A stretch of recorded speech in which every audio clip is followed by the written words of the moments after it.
To Canterlot! To Canterlot! Oh, no, guys. Let's not go to Chapter 11 to Canterlot. This is a city base. The disadvantage of having such a large estate was that it was difficult for one to find their children anywhere. Fluttershy had been wandering around for hours before she found hers over by the duck pond. Screwball stood over her baby brother as she covered her eyes. Where's the baby? Zany giggled as he vanished from sight. His sister opened her eyes and looked around. She smiled when she spotted the infant in the tree above. She floated up to him and snatched him. There he is. The baby laughed as Screwball tickled his tummy. At that point, Fluttershy found her old friend Lord King Cocoon. He smiled and waved and gave her a big hug as she cuddled him for about a few minutes. He then waved and walked away to go back to his usual job. There! Does that satisfy the terms of our agreement for you? So this is where you two have been all day, Fluttershy exclaimed, flying up to them. having fun? Loads, Screwball declared. Isn't Zany just the cutest little baby you've ever seen? Her mother chuckled as she patted the infant's head. I see he's tied with you, Screwball. Honey, have you packed your things? Remember, we'll be staying in Canterlot for a week. I did that hours ago, Mom. Why can't Zany come with us? Fluttershy sighed and took her baby to her house. We're going to be very busy, and the Grand Gallery Gala is no place for a baby. Besides, who knows what kind of magical surges Zany will get there while he's there. We might well turn the ballroom into ice, the castle into gingerbread, put spires in Princess Flutterby Lily's bed. One little harmless prank, and you're labeled for life. Come on, Mom. I can keep him in line. The princesses haven't even seen him yet. Perhaps another time, honey, when things are less hectic. Inside, Fluttershy was crying at the thought of leaving her precious baby boy behind. He rarely left her sight since he was born. She would not let anyone other than Screwball or Discord handle him. She figured Applejack was feeling about the same thing after leaving Applespike. I don't know about this, Graysmith, Applejack said. Taking care of two foals plus Winona and the other animals can't be easy, and Applespike can be a handful. And there's no telling what Zany will do, Fluttershy exclaimed. Now, don't you all worry about the little ones, the Elder Pony insulted him. You're a good host later. Don't forget to feed him every hour, Applejack reminded her. There's the sapphires in the cupboard for when he gets plucky. If you need to burp him, point his head away from anything flammable. Oh, and don't forget 7-hour bubble bath that he has to be super bubbly. Keep your hoof away from his mouth. His teeth are starting to come in. Ouch! Cinnamoroll cried out, pulling her hoof away from her baby brother's crib. She's not kidding. And make sure Zany doesn't drink too much chocolate milk, Fluttershy advised. Because when he gets hyper and his magic gets out of control, you'll have to read him a bedtime story and sing a lullaby. Otherwise, he'll never get to sleep. An Applespike will fuss all night if it doesn't get his plucky, Applejack announced. I'll get it covered, son, Graysmith declared. After all, I had to take care of you, your brother, and your sister. Well, that was different. Big Mac and Apple Prancer grown up, and Applespike and Zany aren't like other fools. Yeah, Sibisic nodded. This last week, the little tyke sits my eyebrows while I was feeding him. It's like? Blitzbringer chuckled as he laid a hoof on his wife's shoulder. She'll be fine, honey. I think we know by now there's nothing Graysmith can't handle.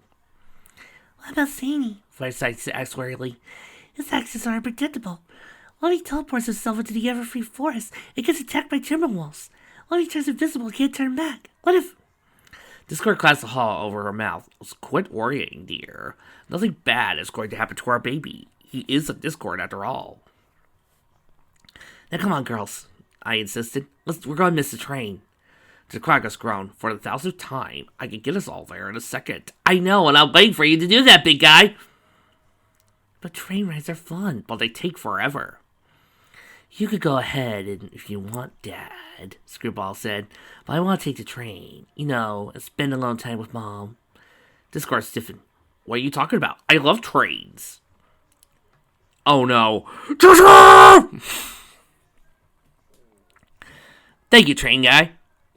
I like trains. That you certainly do. You certainly do. Shirley entered the house with a saddlebag on her back. Is every pony all set to go? 1 second, Screwball said. She turned to Zany and made her old stuffed dragon appear in her hose.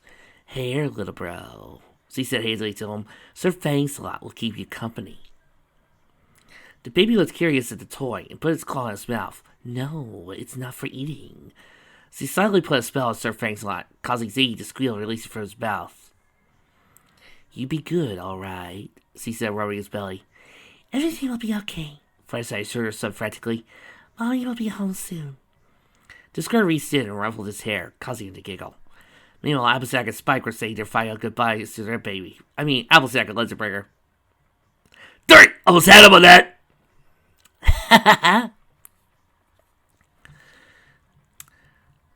Apple Spike, be wild. You really think he'll be alright? You'll be fine. Discord had to pry Fluttershy for the crib. You got nothing to worry about, honey. No, she screamed. He needs me. I need to stay with him. He sighed. I didn't want to do this. Let you leave me, no choice. He snapped his fingers and teleported to his arms as he kept kicking and screaming. Trying to get her, baby. Here, fun, yo! Grace waved to her son as she shut the door. When she turned around, she gasped. Zing was missing from his crib. Now, where'd y'all screaming out to? She heard laughter above her head, looked to find the infant on the ceiling. Ah, nuggets. You have the tickets, Fred? Pinky asked her husband at the train station. Let's see.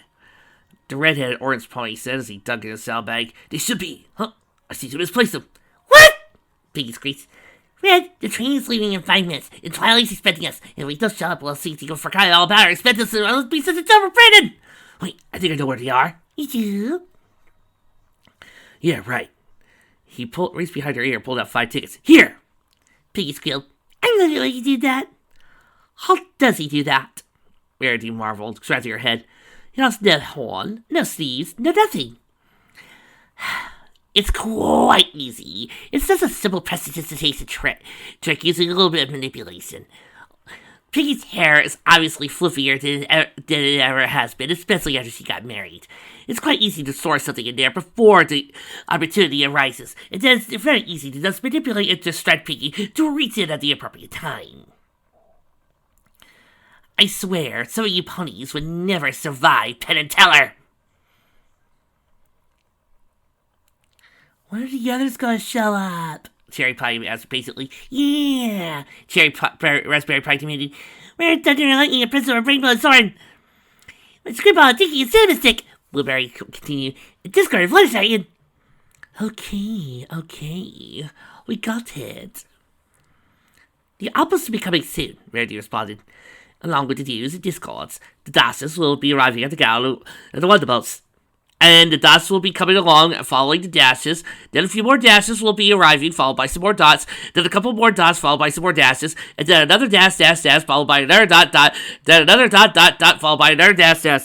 Eventually, we will see, followed by a dash, a dot,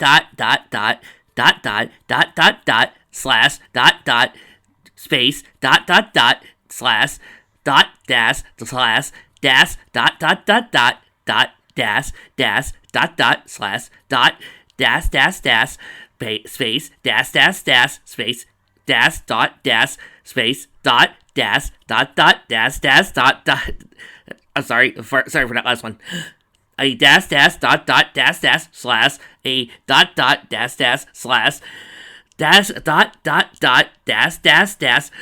space,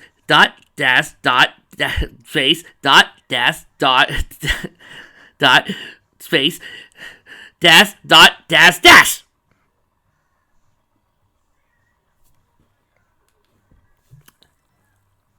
If you actually took the time to study that joke, Trixie is going to send all of you. And you know who you are. Cletus!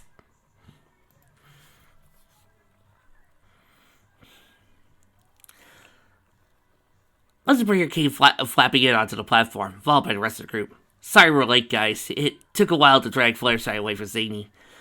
I just know something bad's going to happen. Fluttershy shrieked as he struggled in Discord's grasp. I have to go back to him. Honey, he's fine, Discord insisted. You're getting all worked up over nothing. The train for Camelot is leaving. They got their call for the train. All aboard! Tiny Sparkle paced around her room, trying to settle worries that were swimming in her mind. Keep it together, she said. So what just another chaotic being flying around? Screwball turned out to be okay, and Discord hasn't caused trouble in years. She growled Summerhoof. Then why am I so bothered by that? She thought she had sorted this out long ago. After saving her life, making her friend the happiest mayor in the world, and raising his powerful daughter so well, so did Discord have her complete trust? Since Screwball was born, she had feared the child would lose control and Equestria would be in a state of unrest again. It's not that she did not love Screwball. She was a goddaughter after all. She was a little crazy, but she was also sweet as Fluttershy. One night, the little filly caught Twilight in the library and had summoned a form of fireflies to give her light. Despite her sweet moments, there were times when things got out of hoof. Yeah, she did think about igniting her lightsaber, causing a big old misunderstanding, and almost getting everybody in the Jedi Temple killed, but decided that would be a stupid plot point. Bring it! She got angry at some point. Spiders would appear in their bed, or something would fall on her head. Last year's Grand Galloping Gallus, he made the chocolate fountain explode. Twice over, she recalled how the filly had turned her horn into a candy cane. It was no mystery where she got that idea. But now there was a second child of Discord. She had only seen him once after his birth, when he had made all the baby balls in the hospital come to life. Well, he turned out like his father had. Of course, Discord was Twilight's main concern. So he seemed good now, but what if he had a relapse or something? There's no predicting what he would do.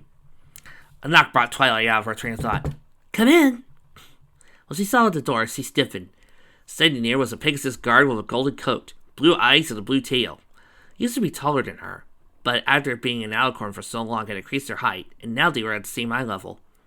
At this moment, she would have preferred Discord. For a while, neither of them said anything. They only stared at each other. Twilight tried to utter his name, but the shock muted her. The guard shook his head and straightened up. Hey, Flash! I'm so happy. Why are you happy, Flash? Because for so long my only appearances have been in, Sunny Days of 7 June, and, well, we all know how that fic treats me. Yeah, you're right. So, I'm here, now. I'm actually going to be respected. Yeah, Flash, you are. You certainly are. Because I know you're like one of the few people who won't make fun of me and hate me. You're right. I just treat you like I do Spike. Wait a minute, don't you ignore... The guard shook his head and straightened up. Twilight, I mean your business. I mean, Your Highness, your friends have arrived. Twilight sat down with her hands and nodded. Yes, thank you, Flash. I just remembered. You ignored me! Ignore Spike! Yeah, every fic I do. She avoided his gaze as he walked out the door. She stopped when she heard his hostess behind her. She turned to look at him, her eyes demanding explanation. Princess Cadance has transferred me to be your guard. Sorry, Flash said. She said, why? She didn't say. Anyways, my duty is to you now. She raised an eyebrow. Very well, carry on. Twilight turned her back to him and continued on her path with her nose in the air. Flash Sentry followed her further. Actually, Twilight, I wanted to talk. Oh, so we're back on a first-name basis again? The Alicorn snapped. That's what I wanted to talk about. Maybe it's a little late for that, isn't it? Maybe it wouldn't have taken so long if you had ignored me for the past... You'll have to excuse me. My friends are waiting. Twilight, why won't you listen? Good day to you, sir! She picked up the pace and researched the ears to look back. This has been the first time they had spoken to each other in years. When Twilight reached the entrance hall, the group had already met with Flutterby Lily, the youngest princess, had her mother's pink coat and her father's blue mane, instead of Ever's height. She raced up to Screwball and did her dismal greeting. Sunshine, sunshine, ladybugs awake. Clap your hands and do a little shake. Flutterby Lily laughed. Have you gotten taller? Geeky shrugged. And smaller. Rarity, Applejack, Pinky, Fluttershy. Twilight called. She rushed down the steps. Her best friends greeted her with a hug. Jeez, Pinky exclaimed, looking at the Alicorn. And here Lily was saying the kids have gotten taller. Twilight cast a sigh of Lensbreaker and Spike. Not as much as Spike cast, that's for sure. As he embraced her oldest friend, she was shocked to find that he went up to her neck now. It seems like it was only yesterday he hatched out the egg. Oh my god! You let me have that! Yes, Mike, I'll let you have your height. Thank goodness. The problem is, I could only let you have your height. That's the only thing about you that grew big. Wait a minute. What do you mean that's the only thing of me that grew big? No. No! No! A day where I don't tease that little dragon is a day where I don't feel like living.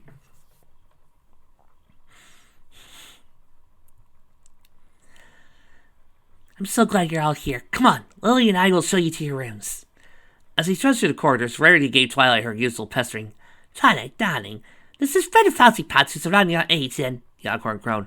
No, Rarity, I'm not getting roped into another one of your blind dates. Oh, but Twilight, you're the only one of us who isn't married. We just want you to be as happy as we are. Rarity, I hate to say this, but alicorns are immortal. I have plenty of time to find a special sun pony, and I will get one when I want one. Unicorn sighed. Oh, very well. By the way, where is Fancy Pants? Rarity's face grew wider than usual. He has a business conference, couldn't make it, but might make it to the gala. Pinkie piped. That was Cedric. I was. Twilight stopped there and tried to see a stallion in front of her. There was that awkward silence again until Twilight bowed curiously. Your Highness? Twilight nodded. Sir, Cedric. So he stepped out of her path and let her pass. Twilight bit her lip. All she could do to stop herself from crying